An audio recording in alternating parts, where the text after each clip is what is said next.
Okay, so Grandma has a triangular prism glass, and she accidentally throws a dice in it, and the dice has a volume of 4.096 because 1.6 cubed is 4.096. So when she does that, the liquid in the glass raises, forming another little prism, and the volume of that little prism is the 4.096 centimeters cubed. So now we want to find the area of the base of that little prism, which also would be the area of the base of the whole glass, and we can do that by setting the volume, which we know the volume of that little little prism is 4.096, and that equals the area of the base times the height, which is 0.03. So then I solved for the area of the base, and I got the area of the base to be 136.533 centimeters squared. So next I need to figure out the side length of the triangle. So to do that, I know each side length is equal, so I just made one x, so they're all x.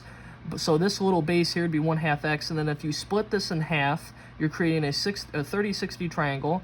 So this length would be half of this length, so it's 1/2 x, and that's x. So then I solved for this side length using the Pythagorean theorem, which also would be the height, and I got that to be equal to the square root of 3/2. So now that I know the area of the triangle base is 1/2 times x, because that's the length of the base, times the square root of 3/2x, forgot to write that down, and that would equal, because that's the height, and that would equal the square root of 3/4x squared.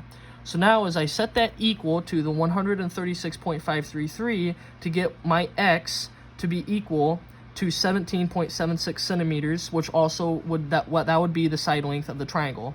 So now once I have that, I need to find the surface area. So I just did one area of the base, which is the 136.533, times the perimeter, which is at 17.76 times 3, and that is times the height, which is 12. And I got the surface area of the glass to be 775.78 square centimeters. Now I need to know the volume of the glass. So what I did was I had to multiply the area of the base times the height. The area of the base is 136.533 centimeters times 12, which is the height of the glass, and I got the volume to be 1638.4 cubic centimeters.